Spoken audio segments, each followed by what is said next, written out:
in from the networking tables.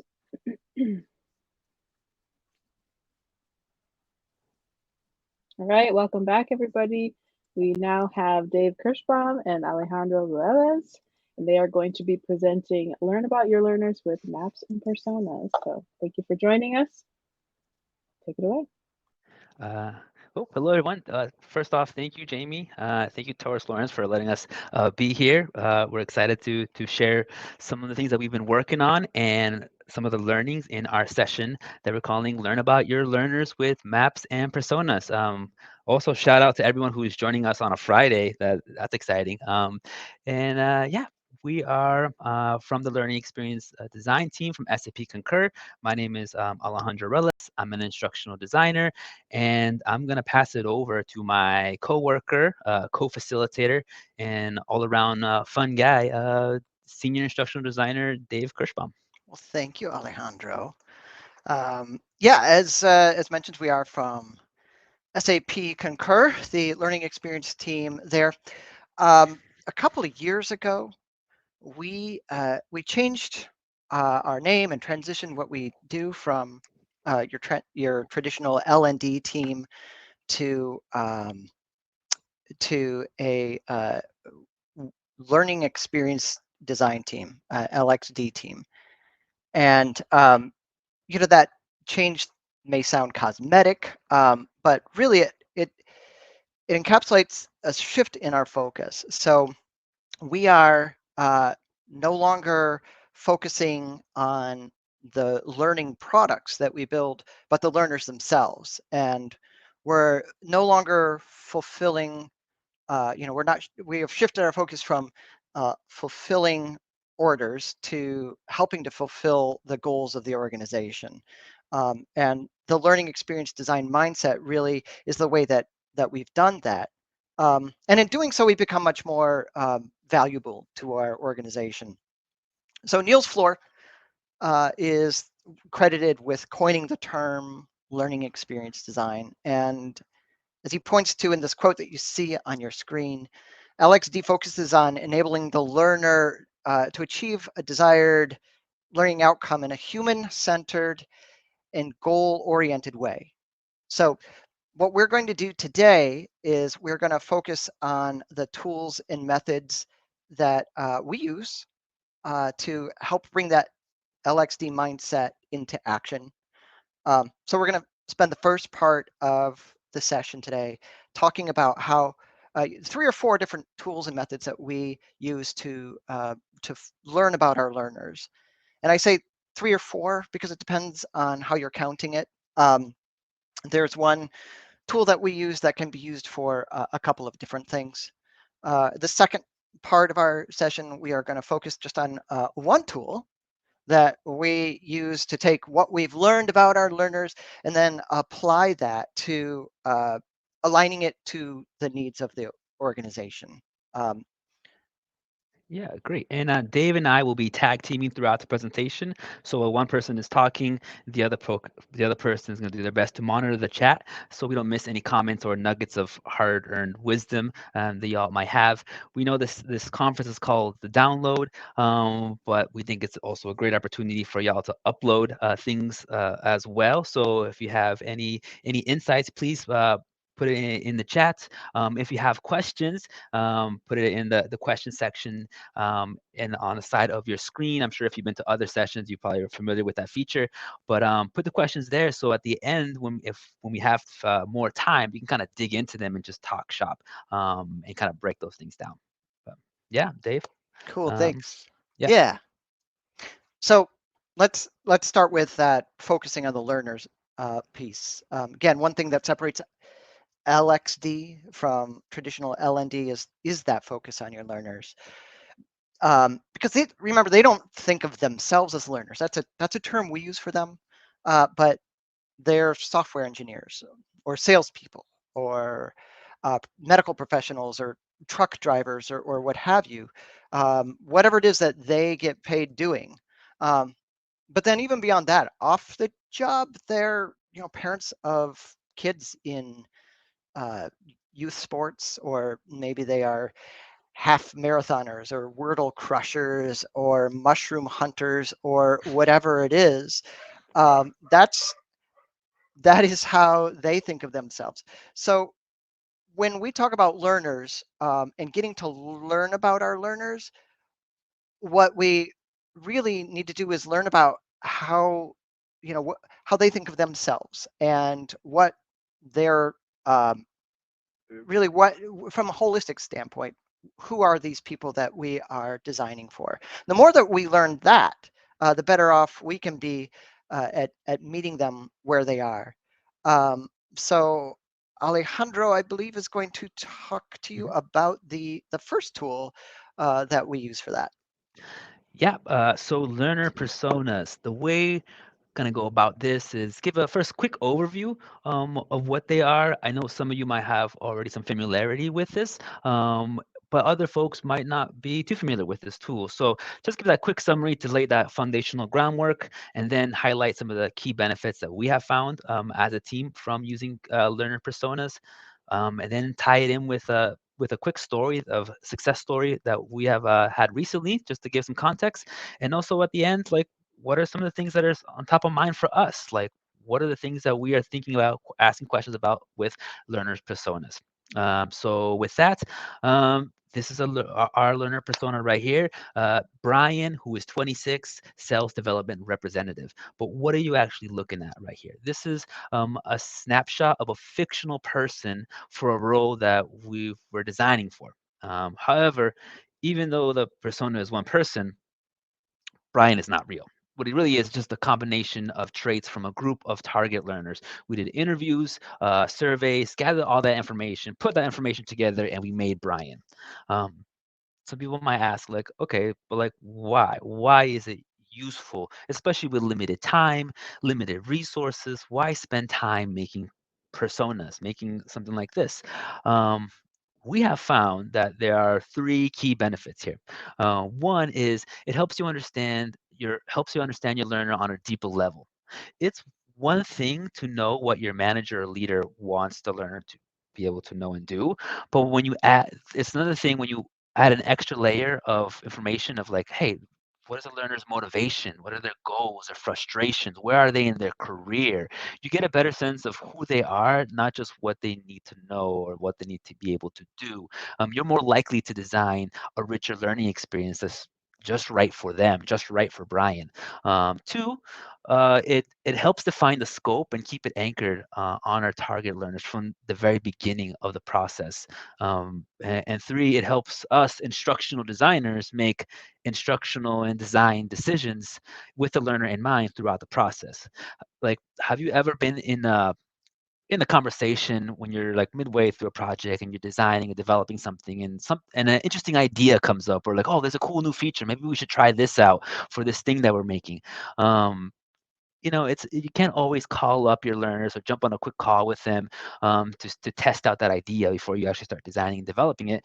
But you will be likely be able to open your SharePoint or wherever you keep your learning personas and kind of check to see if this idea that you're interested in, would it work for Brian? Would it work for this person who has this kind of daily life, this kind of learning preferences, and these kind of frustrations? Um, so those are the three benefits from personas. And at this point, folks often kind of ask the questions like, Alejandro, personas are okay, I get it, but aren't they just like stereotypes? Aren't you stereotyping your learners and designing activities based off those assumptions? Which is an important question, but I just want to double click on it for just a minute, just to highlight some differences of stereotypes and personas. So stereotypes are a list of traits that one assume applies to all members of a group. For example, instructional designers are usually order takers. Might be a stereotype. Um, but a persona, on the other hand, describes some typical members within a group. So, for example, within the instructional design community, some personas might be Alejandro, the teacher turned instructional designer persona, or Dave, the whoops, I fell into instructional design persona. Or you might have an Audrey who is like, I'm actually studying instructional design to be an instructional designer persona. All instructional designers, all personas, all within our target learning community. So those are some of the differences. Now, how we put it into practice.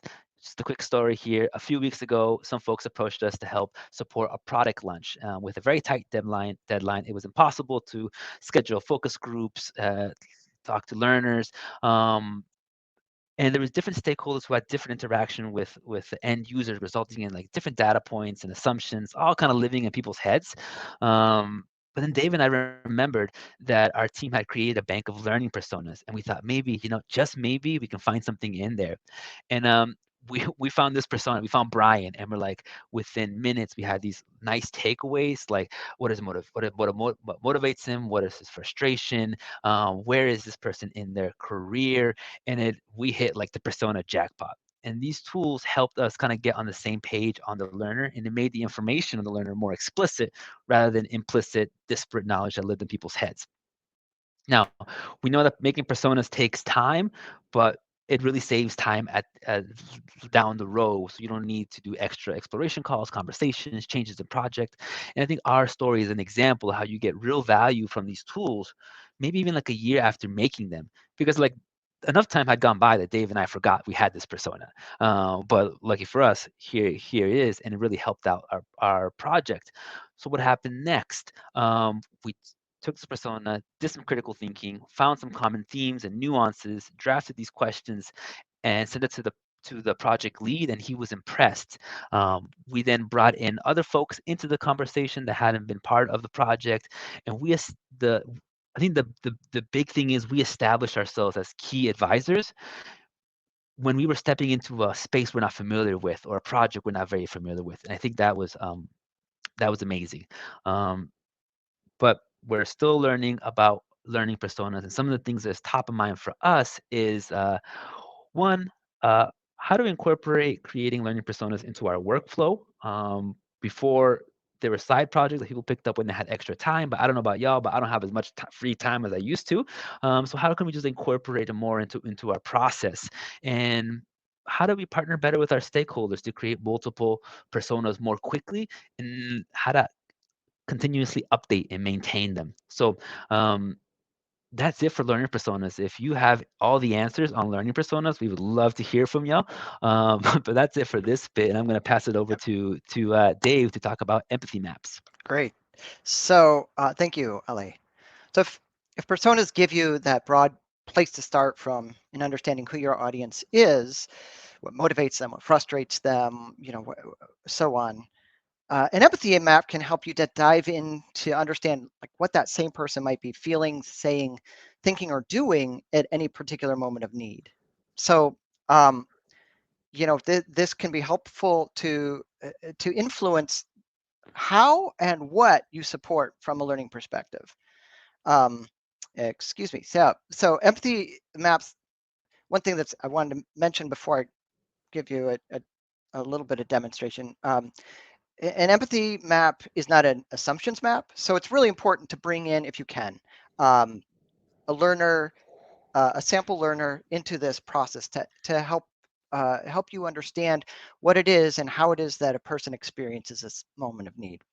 So, for example, let's say you're designing for someone their first week on the job. Maybe it is someone in this SDR persona, this SDR role, a Brian, if you will. And this person is working remotely and needs to figure out how to configure all of their applications that they will need to use on the job for the first time. And since they're working remotely, someone like Brian wouldn't be able to just look over the cube wall and, hey, can you help me set this thing up? So he's got to figure this out somehow. So we might ask someone who'd been in that role, what are you saying, thinking, or doing, or feeling in this moment? So they might say, oh, well, what I'm saying to my manager is like, don't worry, I got this. I'll call you if I need your help, but I don't want to waste your time. I'll figure it out. And they might say, what I'm thinking is like, that is a lot of applications. That's like 14 different applications I got to figure out how to connect. But really, like, how hard could or should it be? And I want to build that confidence in so that they can trust me that if I can handle the small things, maybe I can handle the larger things. So we might ask, okay, so you're trying to connect all this technology. What do you do? They might tell us, well, I jump right in, trial and error. I figure it out the best that I can. I might Google if I get stuck. There's a lot of files maybe that are on SharePoint help files. I can look for those. They're not really organized very well, so I don't spend a lot of time there. I just get a little frustrated if I do. And we ask, how are you feeling? It's like, well, I'm feeling motivated because I was afraid that my first week I would just be like sitting through e-learnings from 8 to 5, and I can't sit there and do that. I got to move. I got to try stuff out. So I'm confident. It's a challenge. Little frustrated by these, by the disorganized help files in SharePoint. But other than that, I got it figured out. So we might say, all right, for this person, we don't need to design something that's super heavy in handholding. Certainly don't want to build a whole e-learning on how to connect each and every one of your applications. But maybe we take a look at that help file, see if we can figure out a way for whoever's owning that, consult with them a little bit about, can we get this organized in a way that makes a little more sense? Just to be transparent, when we talk about these tools today, empathy maps might be the ones that we as as a team have used the least. But one way we have used it is to kind of, if there's been a need, a learning need for multiple roles, we've asked them these same questions. What are you thinking, feeling, saying, and doing? And we're seeing if we're getting different types of responses based on the role. If so, we know then we can customize rather than genericize what that learning solution might look like. So in this instance, for example, maybe someone else who is in a different role, maybe a data analyst role or something where someone really likes to wait before they move to make sure that they have synthesized all the data that's available to them. So before they take any steps, they want to make sure that they know the most efficient way of doing something. They may look at trying to connect all of their technology and say, this is overwhelming. They might feel they might feel overwhelmed. They might think, I've made a mistake. I shouldn't have joined this team. In this case, we definitely want to be there with some sort of a learning intervention or some sort of a way to support them through that one particular moment in need. So now, if you take that same saying, thinking, feeling, doing framework and you stretch it across multiple moments of need that build off of each other, this is where we use experience maps. So for example, let's say you want to design a learning program for someone's first several months on a job, and you want to support the moments of need there that are those moments where support is most needed, right? So we had a chance to do something like this. We had sort of a first 8 months on the job in SDR for people, SDRs who are on track to be promoted into that sales position, like Brian noted as was his goal.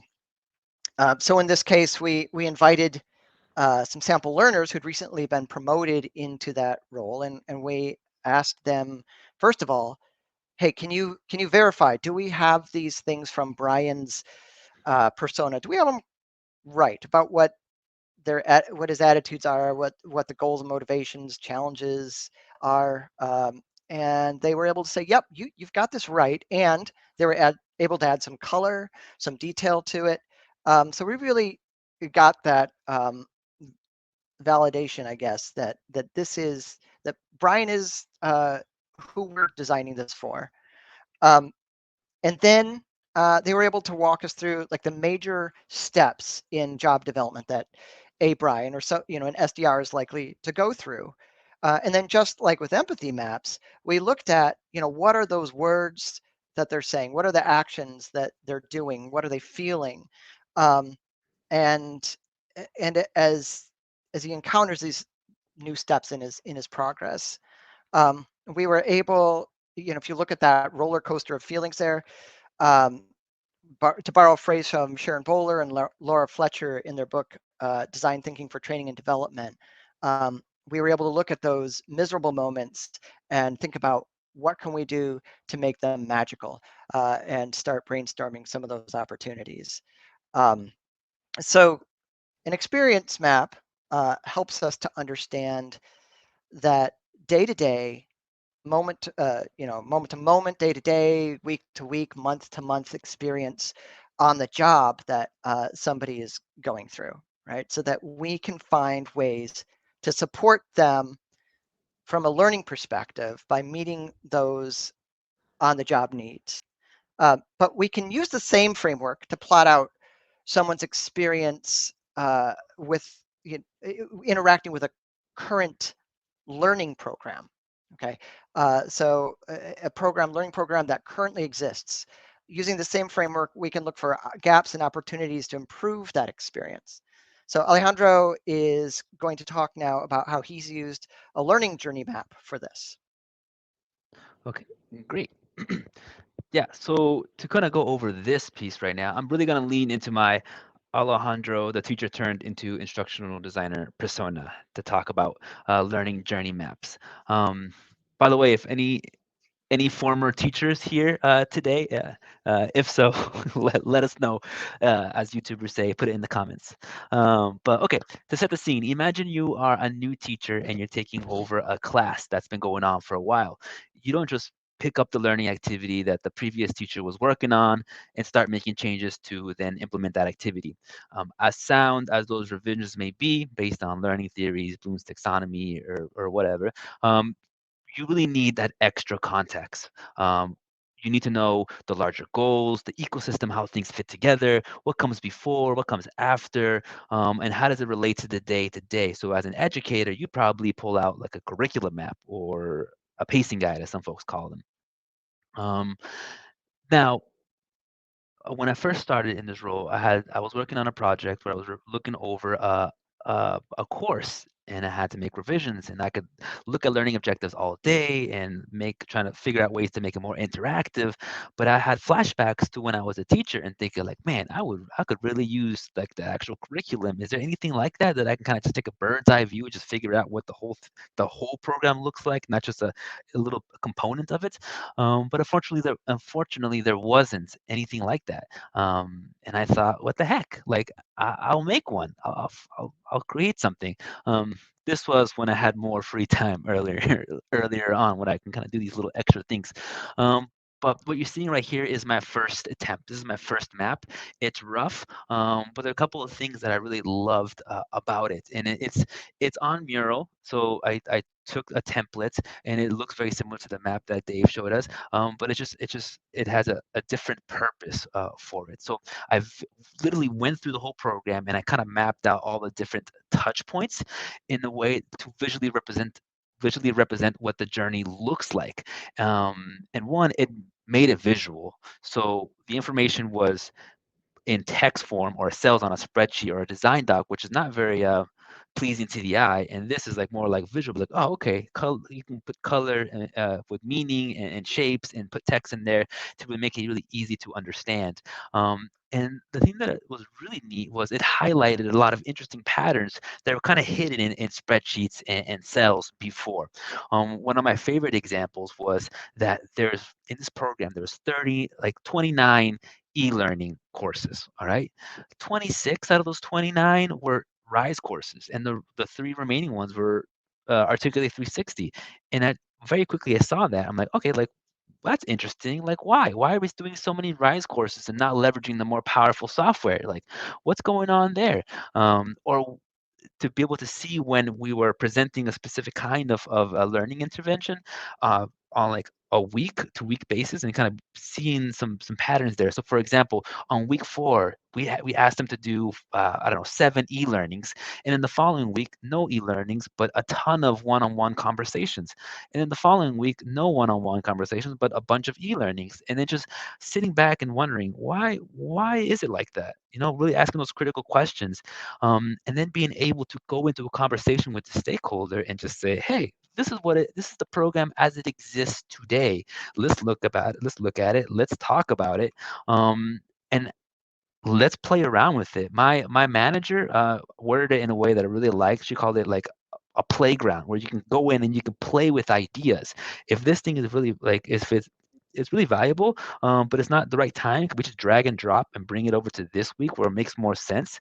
I then take this little map and then go in the back end and make changes to the spreadsheets, design docs, or the learning the systems in the back. But it's a great way to figure out how things are right now, and then bring that tool into conversations and have really constructive conversations. When you're quickly getting on the same page, you make something that's super useful and practical, then you go and then you act on it. So that's been a really exciting tool for me to use. Now this is a very simple one version. This is early on. My program has gotten more complicated recently. It was one program, but now we're consolidating it with a second program. So there's twice as much information. So I'm currently trying to figure out how to manage all that extra data in there, and how to uh, make it so the work I put into the tool doesn't outweigh the value that I'm getting out of it. So that's what I'm currently at right now. A lot of early wins with this kind of map, and I'm still excited to see where we go with it as a team. So again, if you know a lot about learning journey maps, please reach out and connect. We love to learn from y'all. Sure. But with this, I'm gonna kick it back to Dave for the next bit. Thank you. And just a plug for Sharon Bowler and Laura Fletcher. A lot of what we talked about so far, you can find their explanations of how they use these tools in this book, Design Thinking for Training and Development. It's ATD Press. When I first read this book, I thought, oh no, they're using some of these tools differently from how we have been using them. Have we been using them wrong? But then I realized, no, if they used these tools to fit their needs, and we're using them to fit our needs rather than trying to shape the need to fit the tool. So just kind of keep that in mind, but I do recommend the book for more information on how other ways you can use these tools. So we talked about the learning about your learners. You've done all this great work. The second part of LXD is aligning that with organizational goals. So we just want to go over quickly here one last method that we use, one last tool. Another map, it probably won't surprise you that it is an action map. For those of you who have not yet used action map, I'll try to go action mapping. I'll try to go through this quickly, but Kathy Moore is who you would want to turn to her resources on the web. She's the one who came up with action mapping, and still used by many instructional designers and learning experience designers. The basic idea is it's turning that, hey, SME, give us all the, well, stakeholder coming to us and saying we need training, and we say, okay, we'll build the training on a thing, and SMEs, what information do you have about the thing? And they say, well, we love the thing, that's why we're SMEs. And so they give us 1,000 points of information, and we try to fit it all into a course that is not 2 hours long and is not going to put people to sleep. This turns that on its head by aligning to the business goals. So we start with asking our stakeholders, okay, tell us, what is that business goal? And again, this is a collaborative experience, and we've found you need to allow plenty of time for your stakeholders to really be able to articulate that North Star. But it's important that they can. tell you what it is that they want, the business needs to see what change by measured as X, by doing Y. Once you have that, everything else you aligns to it. So after you've figured out that North Star, you take a look at what are those on the job enabling behaviors that you want to see from your audience. Those are like your learning objectives or your skill objectives. And then from there, what are those activities that you can build in that that help to align to that, to those, those, excuse me, those activities that help practice that on-the-job behavior that moves that needle, the business needle. And this is where all that work you've done comes in. All the work you've done to learn about your learner, that helps you to to design these activities. So if, for example, you learn that your learners don't have time to sit in front of a computer for more than a few minutes at a time, you might try to design something that is not e-learning. Maybe this is going to be an on-the-job, uh, what am I trying to say? Like shadowing or something like that.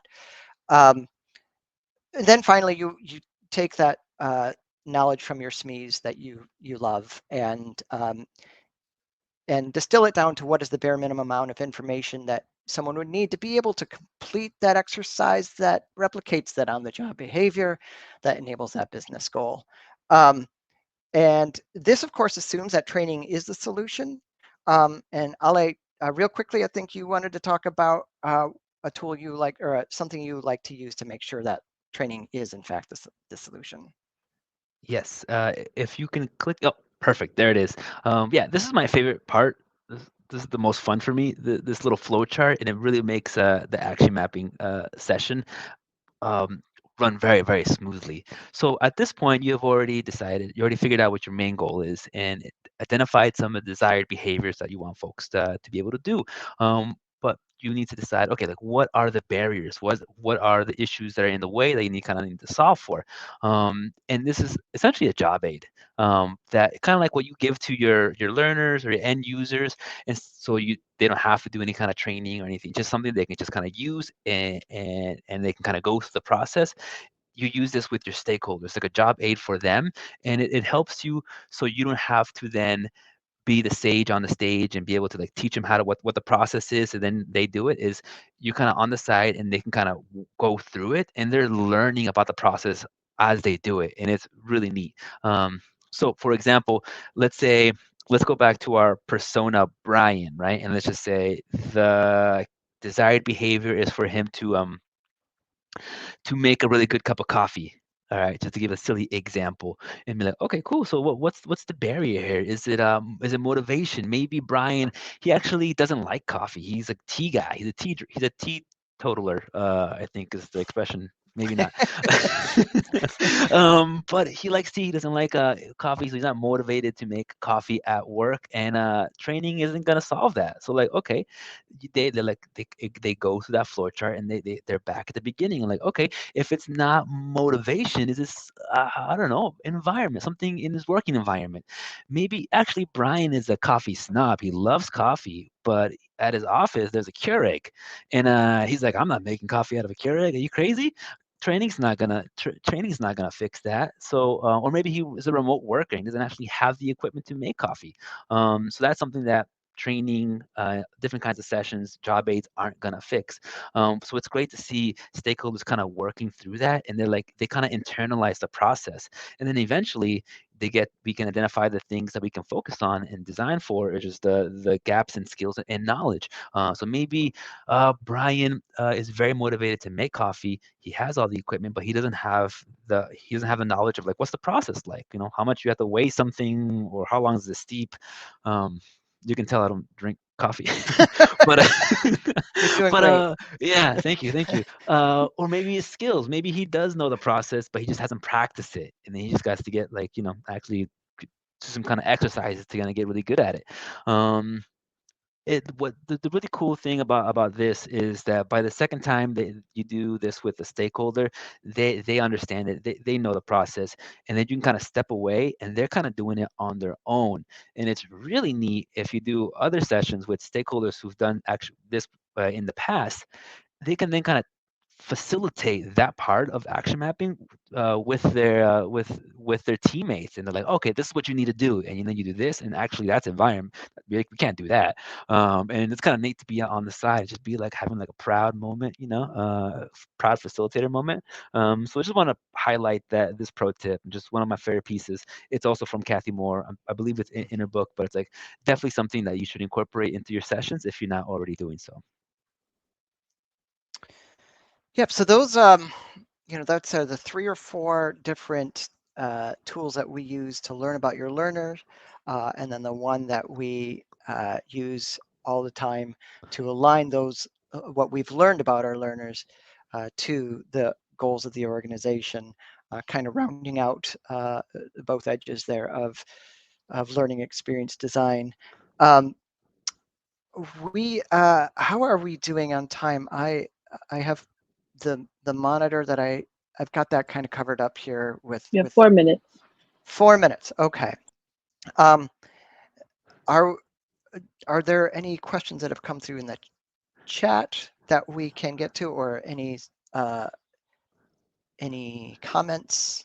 There is a great comment about Brian's dreams opening up a hot coffee, hot chocolate shop. So thank Brian's you been for a good he's been a good sport, hasn't he?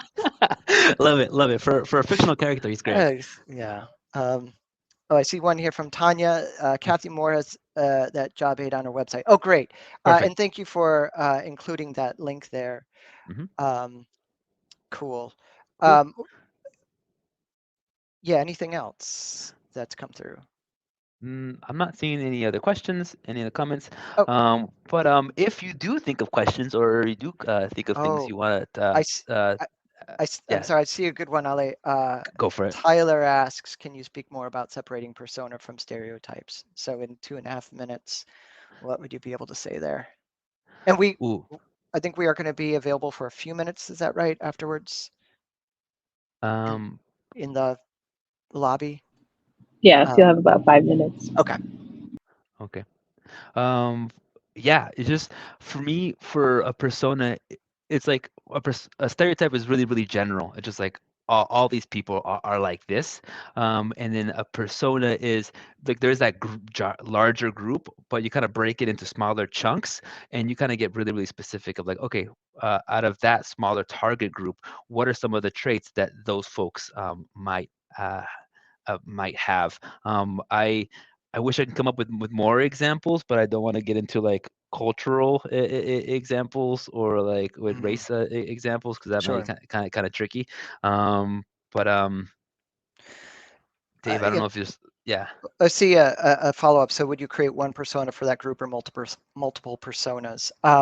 Yeah, so you can create multiple personas. It is good to know who your primary persona is that you're designing for. Um, uh, and that would be, especially if you have an option maybe to have a customized version of it where, if there is a uh, your core learning, and then depending on the needs that you've identified, to be able to maybe split off a second piece that might be uh, optional or recommended or what have you. Um, no, Megan, I did not share yet about our first persona together, Becky the volunteer. Um, yeah, wish I had time to go into that right now. Can talk about that more though in the lobby, or we could have Megan describe it as well. Um, But Laurel says, I've heard explained that a stereotype makes the assumption that all people fit this description, where personas are meant to be symbolic of the average person. Yeah. And of course, there are certain things that you really just stay away from. when you're making an assumption about your about the persona. So it's something that's worth struggling over, and having conversations over about with your stakeholders, with your subject matter experts. Yeah. So I think that takes us to time. Am I right, Jamie? Right on time. Very nice. So thank you guys both so Stuck the much, landing. and thank you all for joining us here. This is the last session before the closing, but the closing is going to happen right here in room A. So we're going to send you back out to the networking tables for just a few minutes, then we'll bring you right back in here. And then Dave and Alejandro, if you want to hang out at a table after the closing, we will leave the room open a little bit after that if anybody wants to chat more with you. So thank you, everybody. For sure. Thank you. Happy